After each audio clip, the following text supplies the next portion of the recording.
8. Direito e Justiça, com Rodrigo Tesser. Meu caro Rodrigo Tesser, essa crise, esse novo presidente que tomou posse, ele mesmo se autodenominou presidente, porque a Constituição diz que o cargo está vago, que não foi reconhecida a eleição, Juan Guaidó.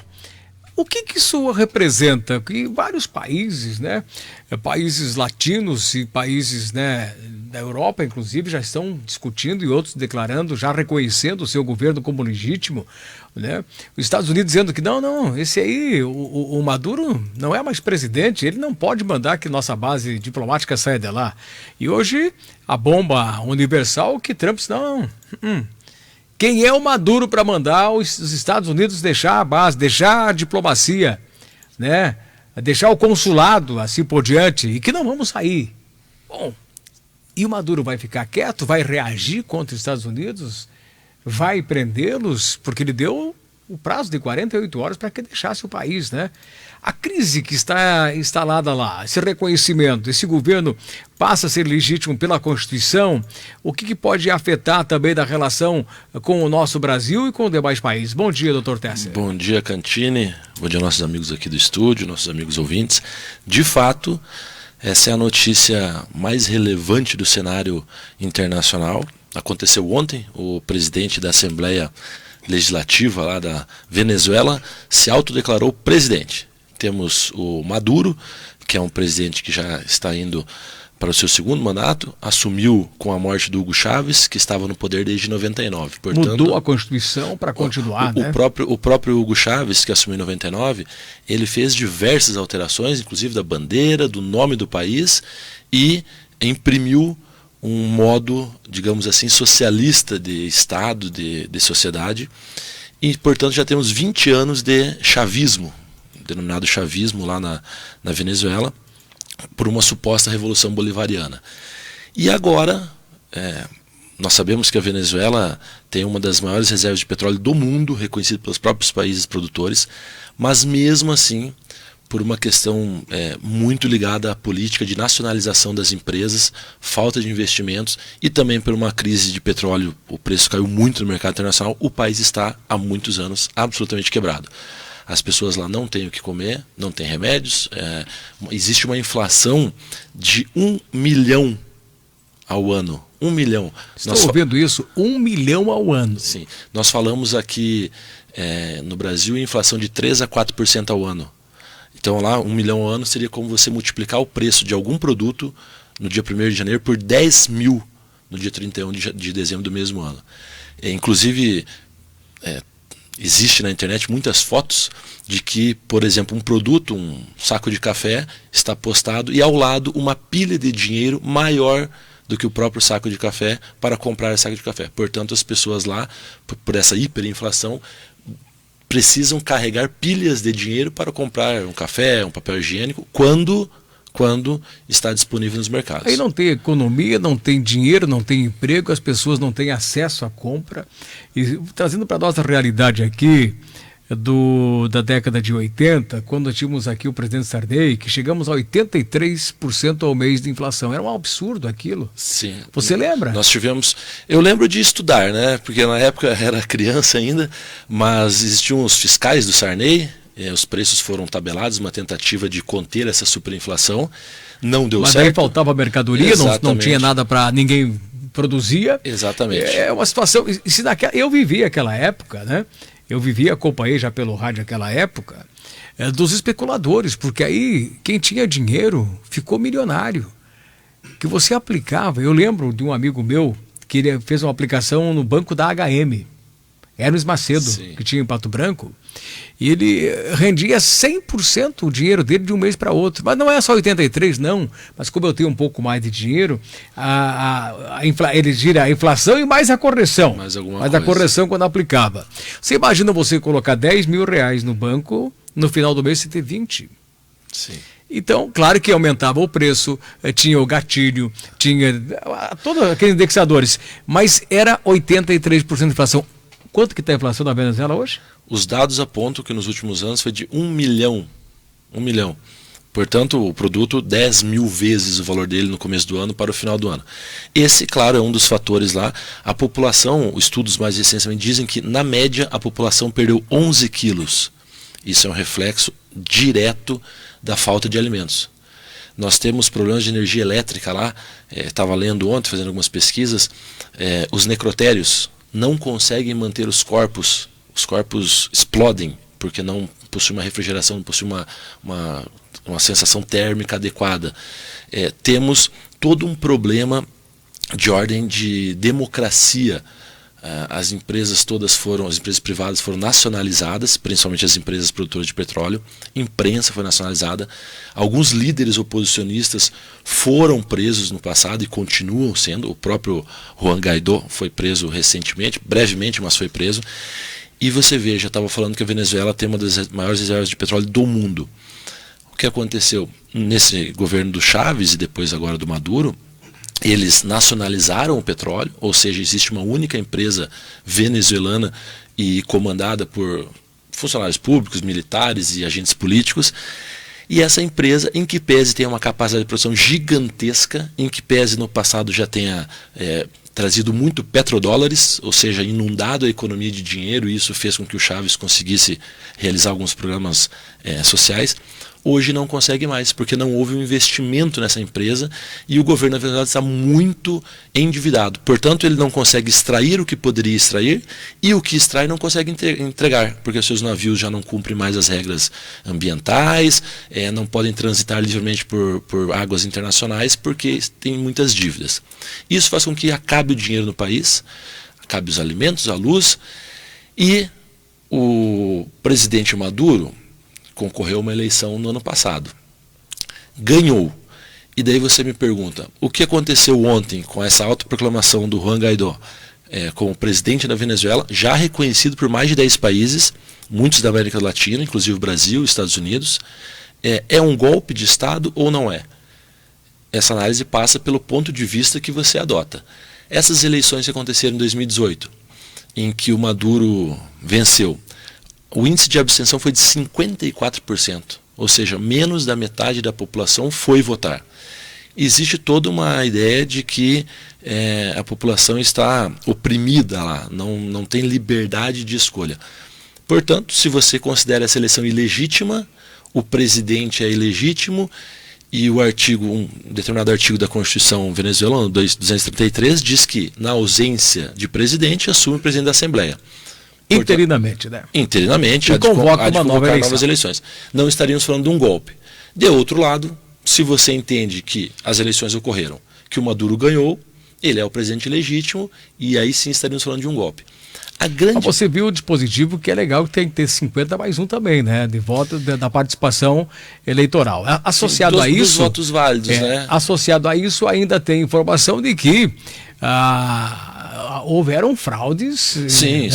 Fraudes incríveis na eleição. Os organismos de observação, os organismos de observação internacional consideram essa eleição fraudulenta, ilegítima. Isso é fato, por uma série de equívocos e de procedimentos adotados lá.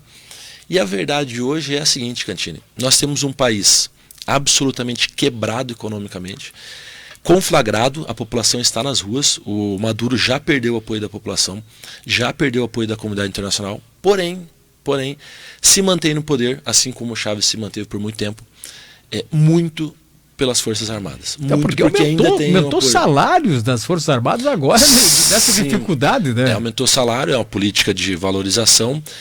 Os principais postos do governo, inclusive nessa petroleira, são ocupados por militares. E, por enquanto, os militares ainda dão sustentação ao governo Maduro. Já existem alguns focos, as notícias internacionais dizem que já existem alguns focos de insatisfação.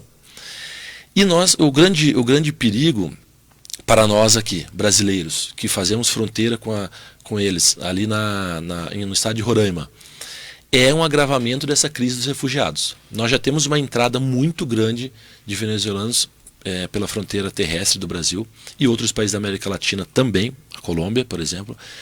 Só que isso pode se agravar, pode acontecer pode caminhar-se para uma guerra civil na Venezuela, em que o governo esteja apoiado unicamente nas Forças Armadas e toda a sociedade esteja contrária, vá para as ruas.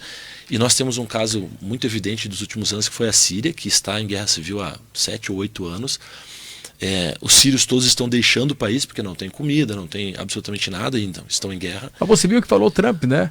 Que a possibilidade até de uma intervenção americana e militar não está descartada. Todas as possibilidades estão em cima da mesa. Quer dizer, sim, se tiver uma reação lá e for para uma guerra civil, certamente... E o Maduro não deve ser, né, tão débil mental a ponto de tentar enfrentar o mundo.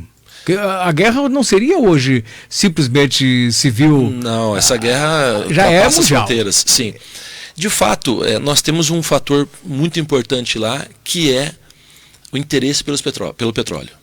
Então, os Estados Unidos e alguns outros países jogam um jogo de xadrez porque possuem interesse no petróleo. Os Estados Unidos, mesmo com toda essa briga, compra petróleo da Venezuela por meio de uma subsidiária. Então, o interesse é o petróleo.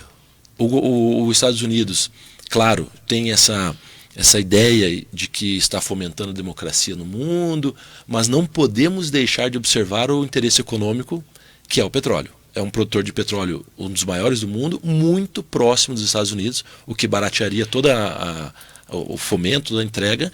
E Brasil, Argentina, Colômbia são países que estão se movimentando para dar apoio a esse autodeclarado presidente, numa tentativa, sim, de derrubar um dos últimos governos mais à esquerda da América Latina.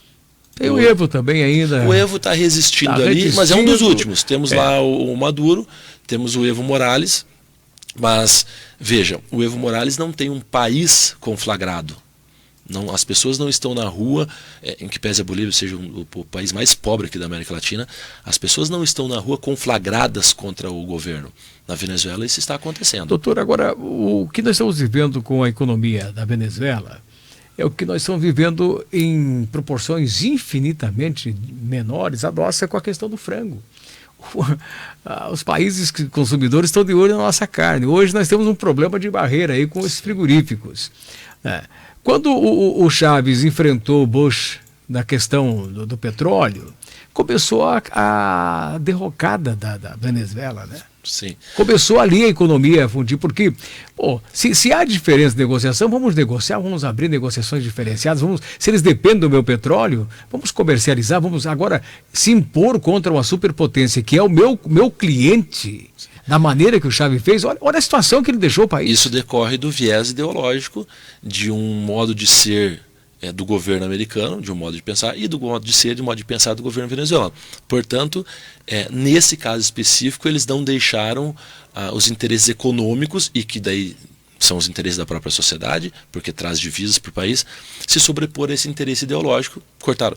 Lembrando que os Estados Unidos já fez e promete fazer agora, impor novas sanções. O que seriam essas sanções?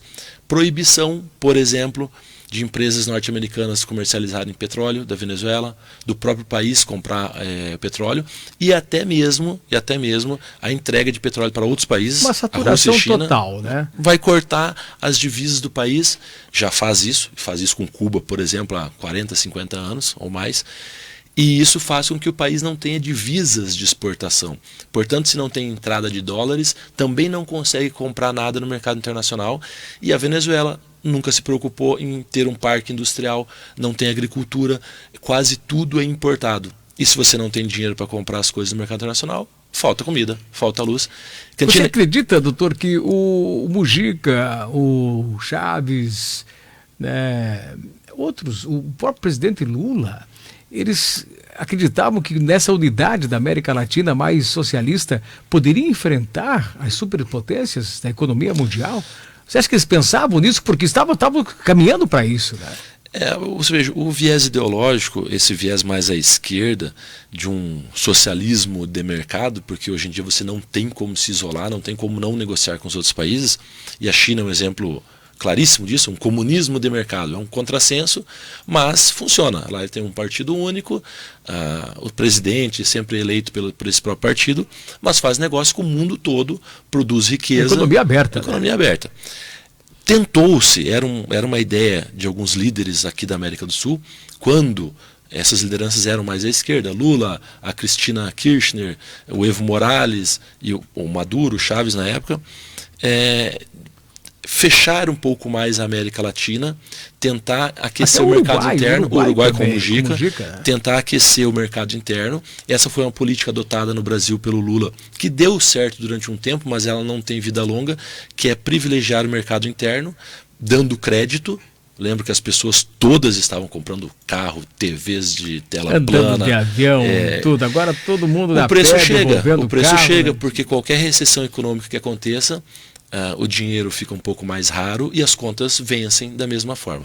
Essa foi uma ideia, não trouxe progresso econômico para a nossa região. De fato, não podemos... Todos os países que adotaram essa medida em deixar o povo refém da Bolsa Família, dos programas sociais, para ter o domínio do Estado, fracassaram. E o último está aí, a resistência da Venezuela. Olha a situação que está. Cantina, eu particularmente entendo, obviamente, que o Estado deve ser menor, o menor possível, mas também acho que o Estado não pode descuidar de algumas questões sociais. Porém, essas questões sociais não podem aprisionar as pessoas. Perfeito. Elas devem ser um paliativo para as pessoas que evidentemente não têm uma situação melhor, não têm oportunidades, mas deve criar condições. Condições de saída da miséria, da pobreza, né? Eu me lembro até que o próprio senador do PT, o Eduardo Suplicy, um petista histórico, ele tinha essa ideia há muito tempo, que era uma saída desses programas sociais, a saída pela porta, algo assim. Ele tinha um livro, era uma saída. Você ajuda as pessoas e o Estado está aí para também ajudar aqueles que não têm nenhuma condição, mas para fomentar a saída. E eu quero apenas responder a primeira pergunta que você fez, porque ela me parece absolutamente relevante. O Maduro determinou a expulsão dos agentes diplomáticos dos Estados Unidos em 72 horas. Aí nós temos uma... Eu falei 48 e 72. 42.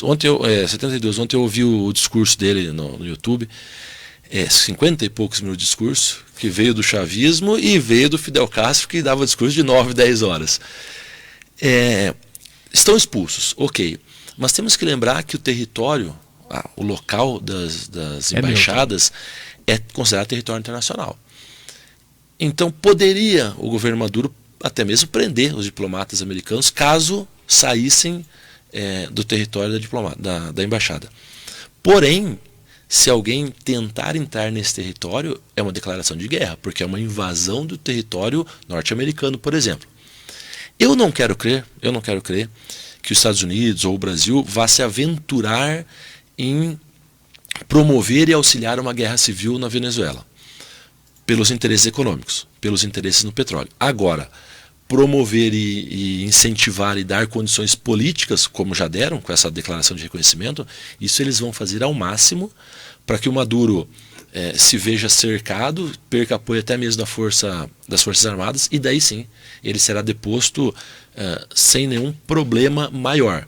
Porque se nós tivermos uma guerra civil lá, toda a região irá sofrer com a falta de entrega do pouco petróleo que a Venezuela produz hoje, com a crise muito mais agravada dos refugiados, estão vindo todos para o Brasil, Argentina, Colômbia, países que têm um pouco mais de capacidade de oferecer empregos, e isso vai gerar uma situação bastante delicada na geopolítica aqui da América do Sul. Posso fazer uma observação, uma tendência por conhecimento e por estar acompanhando um pouco essa questão? Eu entendo que deve ser preso Maduro. As forças nacional que estão com ele ainda vão perceber a movimentação internacional, ou ele se entrega ou ele aceita, né? E admite o novo presidente e a nova eleição, porque neste momento o próprio Brasil ofereceu o apoio, inclusive financeiro. Sim. Estados Unidos também, os países latinos principalmente estão oferecendo esse apoio.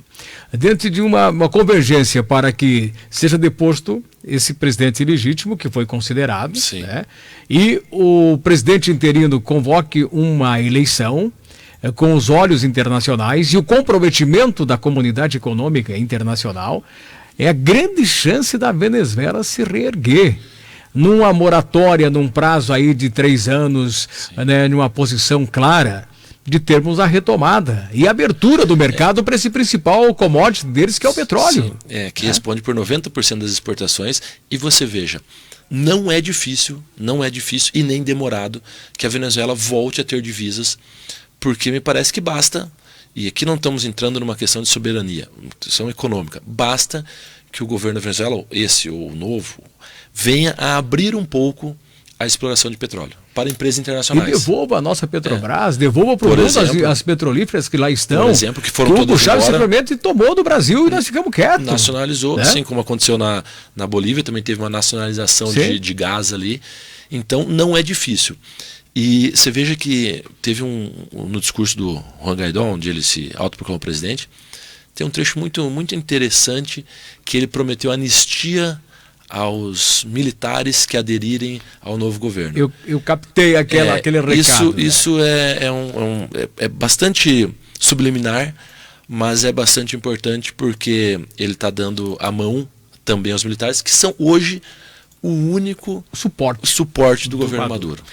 Obrigado, doutor Tesser. Muito obrigado. Vamos ficar atento aí. Você pode voltar a qualquer momento. Fugimos aqui, um pouco. Inclusive, você não precisa ficar só a tua quinta-feira. Quando tiver um fato novo, está convocado para analisar essa crise. Fugimos um pouco do tema específico aqui do direito, mas esse é um Estado não democrático, mas de direito que vive a Venezuela hoje. Além das questões jurídicas, é uma questão que envolve toda a América do Sul e temos que estar atentos. Obrigado. Já está postado esse comentário, essa análise também em todas as mídias sociais aqui da Nacional News. Bom dia.